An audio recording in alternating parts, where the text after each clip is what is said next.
Bien sûr, vous l'avez compris, c'est à l'Union européenne que nous voulons en venir. Celle qui aujourd'hui regroupe économiquement et politiquement 27 pays. Cette Europe-là est récente. Elle a été créée en 1950, quelques années après la Seconde Guerre mondiale, puis officialisée par le traité de Rome en 1957, qui lui signe l'acte symbolique de la naissance de l'Union européenne. Mais son histoire, elle, ne date pas d'hier, loin de là.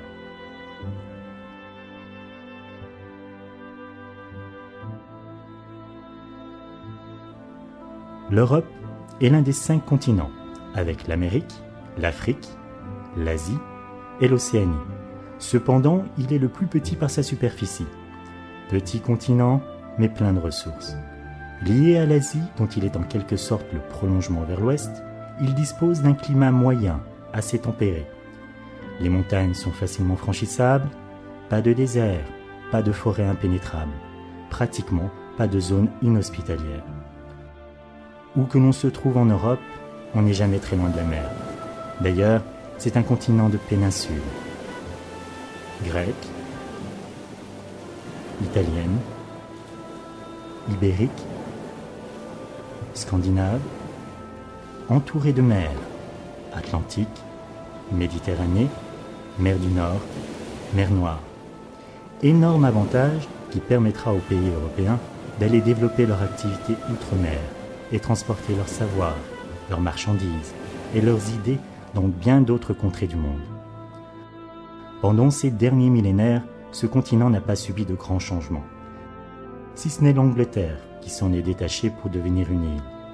Si donc, géographiquement, cette région du globe n'a guère changé, humainement parlant, elle a énormément évolué. Elle s'est construite. C'est pourquoi aussi cette histoire de l'Europe est avant tout une odyssée humaine. Donc cette histoire n'est ni simple, ni récente. Elle remonte en fait très loin dans le temps. Alors si vous le voulez bien, commençons par le commencement et disons comme au début de toutes les légendes, il était une fois. Il était une fois une déesse de l'Antiquité grecque nommée Europa. Vous voyez ici sa représentation entourée des étoiles, symbolisant l'union. Elle était fille de roi, elle avait séduit Zeus, et sa légende, rapportée d'abord par Hésiode au 8e siècle avant Jésus-Christ, a préfiguré peut-être l'évolution culturelle du Moyen-Orient vers la Grèce. Quoi qu'il en soit, elle a donné son nom au vieux continent, surnom par lequel on désigne souvent l'Europe.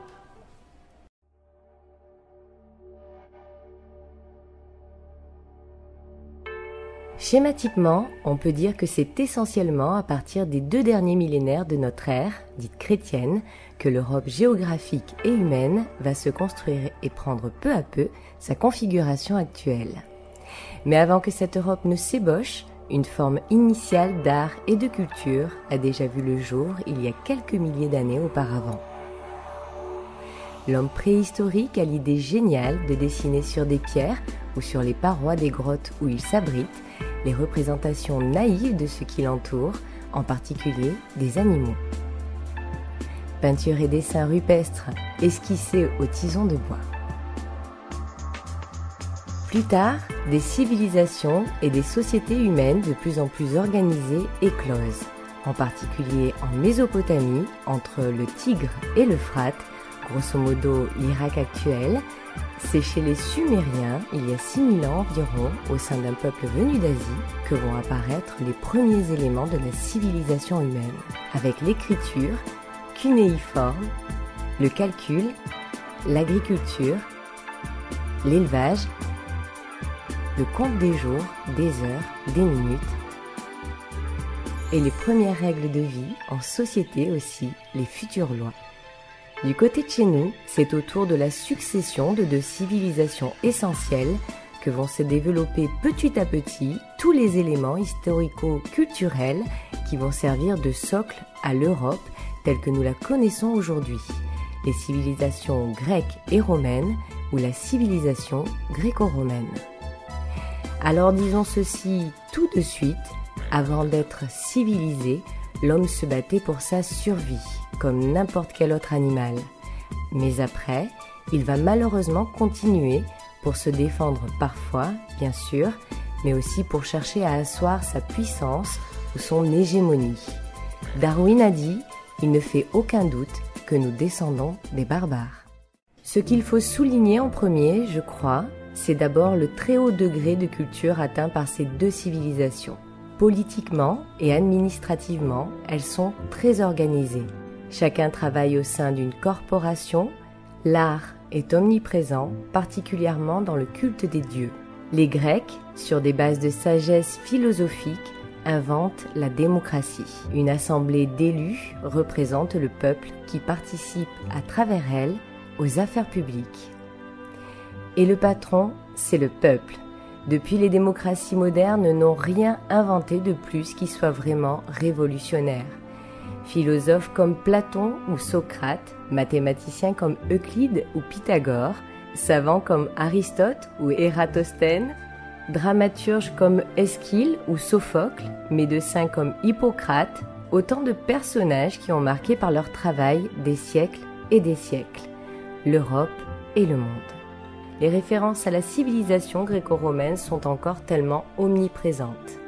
Pensez aux Jeux Olympiques, au marathon, y compris des pièces de théâtre contemporaines qui ne sont que les reprises des pièces écrites par ces anciens Grecs, l'Antigone d'Annule, l'Électre de Giroudou.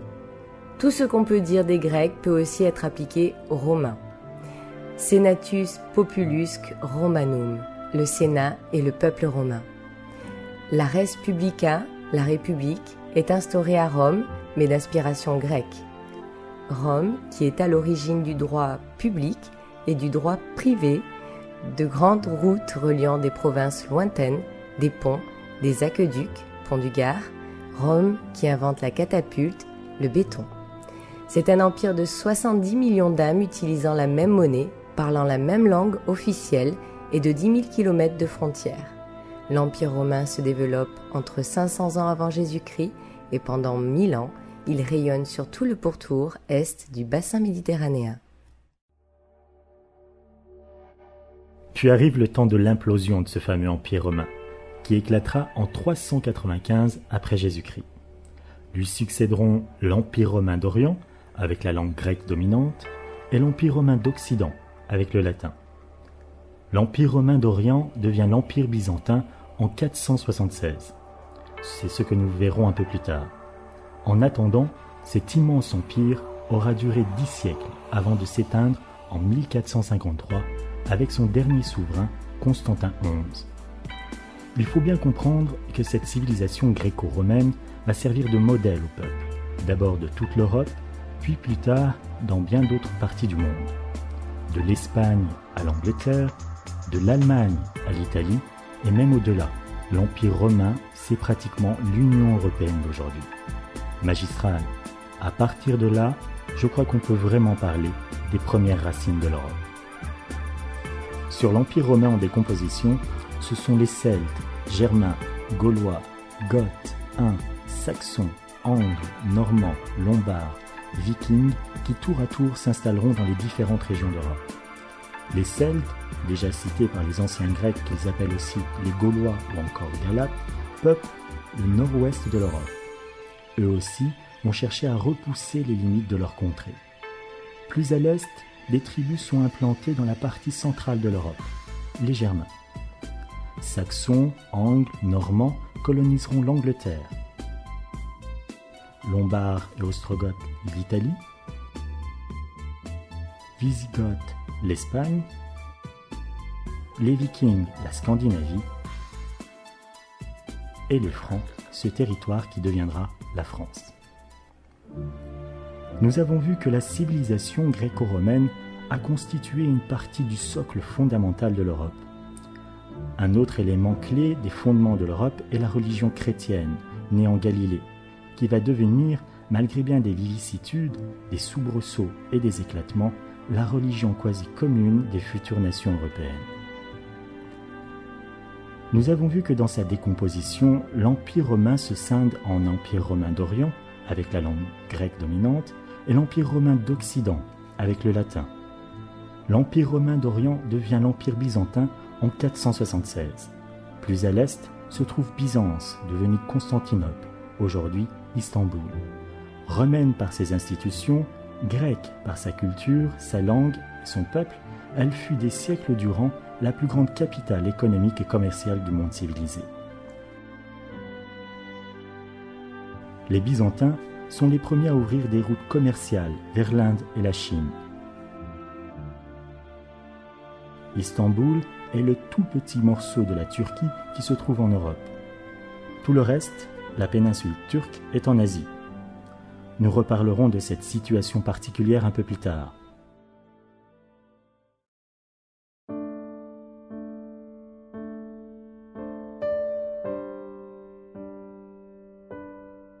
À l'ancien empire byzantin succédera l'empire ottoman. Lui aussi immense et puissant, perdurera jusqu'en 1923.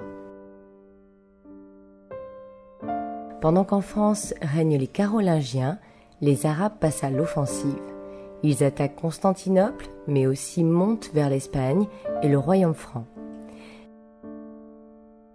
Charles Martel réussira à les arrêter à Poitiers.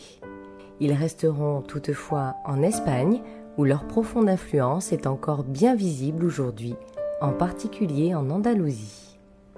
Apparaissent maintenant des personnages qui volontairement ou involontairement ont contribué à construire une certaine Europe. C'est le cas de Charles le Grand, dit Charlemagne, premier des Carolingiens.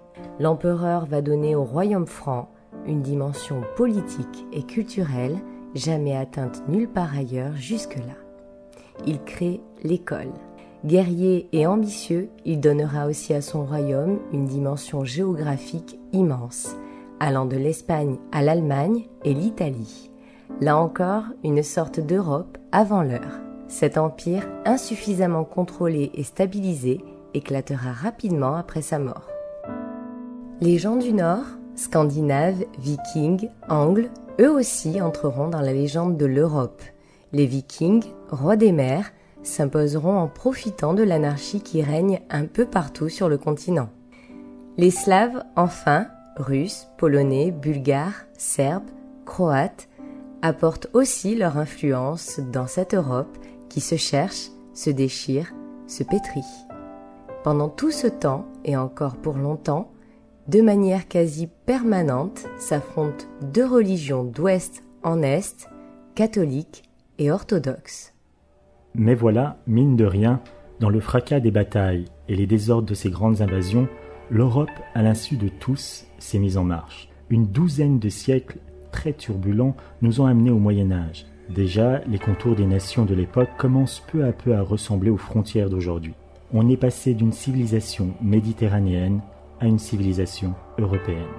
Le christianisme éclate à coups de schismes et de conciles, pour finalement laisser place, outre la religion catholique, au protestantisme et à la religion orthodoxe. Pendant un court moment, il y aura jusqu'à 4 papes en même temps. Luther et Calvin, par la réforme, s'émancipent des dogmes de l'Église romaine corrompue. Ils étaient l'un allemand et l'autre français, émigrés en Suisse. Leur inspirateur, Jan Hus, recteur de l'université de Prague, et John Wycliffe étaient tchèques et anglais. Bel exemple d'influence européenne. C'est alors le temps des grandes constructions, des cathédrales, palais, châteaux, canaux et de l'urbanisation des cités. Les universités apparaissent et se développent. La première mère nourricière des études naît à Bologne en 1088, 11e siècle. Elle enseigne d'abord le droit. Elle s'est émancipée de l'évêque et donc de la théologie. Copernic, l'immense savant polonais, y fut élève avant de découvrir que notre planète n'était nullement le centre du monde comme la théologie de l'époque le croyait et surtout l'imposait à tous, mais un simple satellite du Soleil. L'art se développe sous de multiples formes, de plus en plus sophistiquées, préparant l'apothéose de la Renaissance. La Renaissance, outre le phénoménal développement des arts sous toutes leurs formes, a fait découvrir l'humanisme aux pays d'Europe. L'homme, en tant qu'individu singulier, devient objet de toutes les attentions. Les échanges commerciaux prennent une ampleur jamais connue auparavant. La finance apparaît et avec elle la banque. La connaissance du corps humain fait d'immenses progrès pour l'époque et préfigure la médecine moderne. les grands pays maritimes partent à la conquête de l'Ouest, au-delà des mers, outre-mer, vers le côté qui reste jusque-là inconnu et mystérieux, persuadés de rejoindre par cette voie le Japon et la Chine. Malheureusement, les guerres continuent. La plus terrible durera 30 ans, opposant princes catholiques et princes protestants. Elle se terminera après d'interminables négociations par les traités de Westphalie en 1648. En sortent triomphant les grands États, Espagne, Suède et France. C'est déjà l'Europe des nations. Si l'Europe s'est mise en marche depuis bien longtemps, c'est durant cette période qu'elle dessine ses futurs contours. Les nations s'identifient les unes par rapport aux autres. Ce sont des royaumes plus ou moins grands, voire morcelés, le royaume de Sardaigne par exemple, ou des empires, l'empire austro-hongrois, gouverné par des souverains de droit divin. Avant de quitter cette longue période, il nous faut absolument parler d'un autre personnage incontournable de la chronologie européenne, Charles Quint. Lui aussi, comme Charlemagne, règne sur d'immenses territoires éparpillés. L'Espagne, dont il est roi, mais aussi les Pays-Bas, le royaume des Habsbourg, sans compter les terres du Nouveau Monde. Ne pouvant empêcher l'avènement du protestantisme, il concédera aux princes des États allemands le droit de choisir la religion de leur choix pour eux-mêmes et leurs sujets.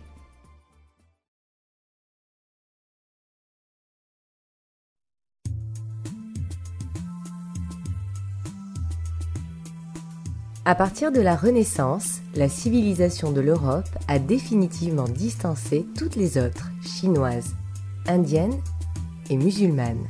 Nous entrons bientôt dans le siècle des Lumières. À ce moment-là de son histoire, l'Europe compte 100 millions d'habitants.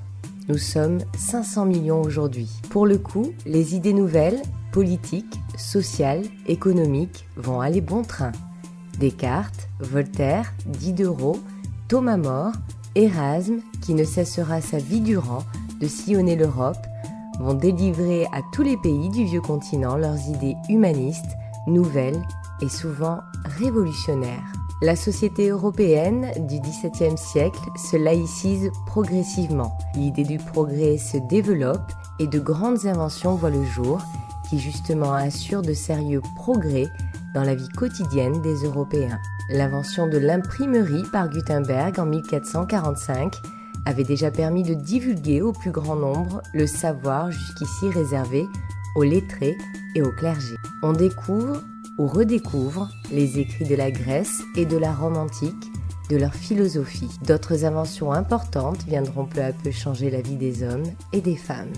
Il faut donc bien comprendre qu'au XVIe siècle déjà, de grandes idées communes ont jailli simultanément en France, Allemagne, Suisse, Bohême, Angleterre. Toutes ces idées nouvelles, véhiculées en particulier par Voltaire, Rousseau, Spinoza ou Descartes, vont peu à peu préparer une prise de conscience de la notion d'égalité entre les hommes. Les privilèges dont jouissaient les aristocrates en particulier, ou encore le clergé, vont devenir insupportables au petit peuple. Le tiers-état va bientôt se révolter. Les États généraux réunis par Louis XVI en mai 1789 vont se constituer en Assemblée nationale et tout bascule. C'est la Révolution française. À partir de ce moment-là, ô combien historique, ce n'est plus le roi qui est maître de la nation, mais le peuple. Rien qu'en cette année 89, des événements aussi fantastiques qu'inattendus vont se produire les uns après les autres et marquer à jamais l'histoire de France. 14 juillet, prise de la Bastille, symbole de toute la puissance royale. 4 août, abolition des privilèges. 26 août, déclaration des droits de l'homme et du citoyen. 3 ans plus tard, le 22 septembre 1792, la République est proclamée. Le roi et la reine seront guillotinés et aussi des milliers d'autres personnes avec eux. 10 années de soubresauts, de terreur, d'horreur. La République accouche dans la douleur. Après Charlemagne et Charles Quint, un petit caporal devenu empereur des Français rêvera de grandeur et tentera de conquérir par la force l'Europe entière. Napoléon gagnera 40 victoires, envahira presque toute l'Europe, mais son épopée tournera court après les désastres de la campagne de Russie et de la bataille de Waterloo. Vivant, il a marqué le monde. Mort, il le possède, écrivit Chateaubriand. Mais avant les désastres, l'empire de Napoléon comptera 130 départements, dont celui de Rome, de Bruxelles, d'Amsterdam, de Hambourg. C'est à lui aussi que nous devons les premières lois de décentralisation et la création de la Banque de France. Le Concordat de 1801 reconnaîtra la religion catholique à tous les Français. Il laissera enfin, outre sa légende immortelle qui a inspiré tant et tant d'œuvres littéraires ou artistiques, le fameux Code civil Napoléon, qui eut un immense retentissement à travers le monde. Il reste encore, dans de nombreux pays, le type même du Code civil moderne. Victor Hugo naît en 1802, 2 ans avant le couronnement de l'empereur. Précurseur avec d'autres de l'idée d'une Europe unie, il devait déclarer « Un jour, les États-Unis d'Europe tendront la main aux États-Unis d'Amérique par-dessus l'océan. » Au siècle précédent, Jean-Jacques Rousseau avait déclaré lui aussi « Il n'y a plus de Français, d'Allemands, d'Espagnols, d'Anglais. Il n'y a plus que des Européens. » À la civilisation essentiellement agraire de l'époque va se substituer une civilisation industrielle. Les paysans quittent massivement les campagnes pour les villes qui grossissent à vue d'œil. La poussée démographique est importante, ainsi d'ailleurs que l'émigration. De nombreux Polonais viennent travailler dans les mines du nord de la France, des Irlandais s'installent en Grande-Bretagne, des Juifs de Russie s'expatrient vers les USA et l'Europe de l'Ouest, Africains, Antillais, Chinois cherchent du travail en Angleterre. Une nouvelle classe sociale apparaît, les ouvriers. Au cours de ce 19e siècle, le sentiment identitaire va se renforcer, ainsi d'ailleurs que le nationalisme et le libéralisme. De la fin du 19e siècle jusqu'en 1914, l'Europe vit une époque tranquille et frivole, c'est la belle époque. En 1904, une entente cordiale est signée entre la France, l'Angleterre et la Russie. Se sentant encerclés, passablement irrités, les Allemands vont réagir en faisant alliance avec l'Autriche, Hongrie et la Turquie. Les 19e et 20e siècles verront naître de nombreuses inventions révolutionnaires. L'électricité, l'automobile, le train, le téléphone, la radio, le télégraphe, les matières plastiques, la télévision, l'ordinateur, l'énergie atomique et Internet. Toutes ces inventions vont bouleverser le monde. Elles vont aussi rapprocher les hommes en leur permettant de communiquer, de voyager facilement et rapidement partout sur Terre. De grands mouvements de population se produisent dans tous les sens. De nombreux individus quittent leur pays d'origine pour chercher du travail en Europe. Mais l'humanité, et l'Europe en particulier, n'en a pas fini de se déchirer. La belle époque s'arrêtera brutalement. L'assassinat de François-Ferdinand d'Autriche à Sarajevo en 1914 déclenchera la Première Guerre mondiale qui durera 5 ans, tuera 8 millions de personnes en laissant plusieurs dizaines de millions de blessés. Pratiquement tous les pays d'Europe participeront à ce conflit. Grâce à l'entrée des USA dans le conflit en 1917, la victoire reviendra aux Alliés. L'armistice sera signé le 11 novembre 1918 par la capitulation de l'Allemagne qui en gardera un goût amer de revanche. D'autant que le traité de Versailles l'année suivante fut catastrophique pour elle, en la dessaisissant de l'Alsace-Lorraine, de la Posnanie, de la Sarre, de ses territoires d'outre-mer. En 1920, la Société des Nations est créée pour tenter de garder la paix spécialement entre les anciens protagonistes, mais 4 dictateurs, Hitler, Mussolini, Staline et Franco, vont accéder bientôt au pouvoir en Allemagne, Italie, Russie et Espagne. 25 ans plus tard, fou furieux, assoiffé de puissance, Adolf Hitler, désireux de créer une grande Allemagne en annexant les autres pays d'Europe, déclenchera la Seconde Guerre mondiale en envahissant la Pologne après avoir annexé l'Autriche puis la Tchécoslovaquie sans que les pays voisins ne réagissent vigoureusement. Il fera assassiner des millions de gens au simple prétexte qu'ils ne faisaient pas partie de la race aryenne en particulier les Juifs, qui l'exècrent. Cette fois, tous les continents de la planète, tous les grands pays du monde seront impliqués. À la fin du conflit, en 1945, l'Europe est ruinée, exsangue. La Russie seule semble en mesure, malgré la perte de 26 millions de ses habitants, mais forte des pays sur lesquels elle a fait main basse, de s'opposer à la grande puissance du monde occidental, les États-Unis d'Amérique.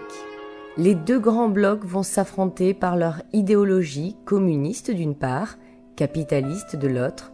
Ce sera la guerre froide. Dans ce milieu du XXe siècle, la carte géopolitique du monde vient d'être bouleversée, et celle de l'Europe particulièrement, qui se trouve plus que jamais divisée par les accords de Yalta. Et pourtant, l'espoir renaît bientôt. L'ONU est créée en 1945 pour remplacer la SDN. Le plan Marshall en 1947 va permettre de relancer l'économie mondiale. Au congrès de La Haye, l'année suivante, on parle d'une Union européenne. Planant au-dessus du monde, nous avons survolé depuis l'homme de Cro-Magnon jusqu'au milieu du XXe siècle l'histoire de ce monde et plus particulièrement celle du continent européen. Nous y avons vu beaucoup de batailles, de conflits armés, de guerres en tout genre et quelques rares moments de paix. Mais nous avons vu aussi que les hommes, en paix comme en guerre, ont échangé leur savoir, leur culture, leur façon de vivre. Dans nos vocabulaires quotidiens, nous employons fréquemment, et souvent sans le savoir, des mots d'origine étrangère. Nous cuisinons régulièrement des plats espagnols, italiens, allemands, suisses. Nous consommons des fromages hollandais, anglais, grecs, des yaourts bulgares. Nous nous habillons à la mode de Londres ou de Milan. Et nous buvons des vins italiens, des alcools de Russie ou d'Écosse. Dans les accords de Yalta qui devaient préparer la paix, il était prévu que tous les pays d'Europe deviennent des démocraties. Aujourd'hui, c'est chose faite. Il était grand temps de s'apercevoir que les guerres ne résolvent rien, que seul le dialogue, associé au respect des autres, nations ou individus, peut ouvrir les solutions nécessaires au règlement des litiges et au maintien de la paix. Cette prise de conscience collective donnera naissance au traité de Rome de 1957. D'autres prises de conscience collectives sont apparues. Nous avons commencé aussi à comprendre que notre petite planète est fragile, que les écosystèmes sont indispensables, que notre environnement doit être préservé à tout prix, que toutes les espèces sauvages doivent être protégées. Autant de prises de conscience que l'on s'efforce aujourd'hui de traduire dans les politiques de l'Union européenne. Pendant des siècles, période charnière entre l'Antiquité et le Moyen-Âge, le continent Europe verra de grands mouvements de population, des flux migratoires incessants, mais ne cessera jamais de se construire. Que peut-on retenir de l'odyssée de la construction européenne ? La chose consiste en fait à retenir un nouveau calendrier. Au même titre qu'actuellement, nous utilisons la date de la naissance du Christ pour nous situer dans le temps, avant ou après ce fameux an zéro, un jour, on dira avant ou après 1957, avant ou après le traité de Rome, si l'Europe n'a jamais cessé de se construire, que ce soit avant ou après 1957, la différence est dans la manière dont celle-ci s'est construite. Avant 1957, l'Europe se construit par l'épée, le fusil et le canon. Les alliances sont forcées, les peuples sont soumis et contraints aux aléas des guerres de leurs souverains et autres pouvoirs religieux. Succession de guerres continue jusqu'en 1957. C'est la période des mariages forcés. Après 1957, l'Europe se construit ou se reconstruit par le vote démocratique, les textes de loi, le Parlement, les politiques, les élargissements volontaires, succession d'accords, de partenariats et autres traités continuent jusqu'à nos jours. C'est la période des mariages à consentement mutuel.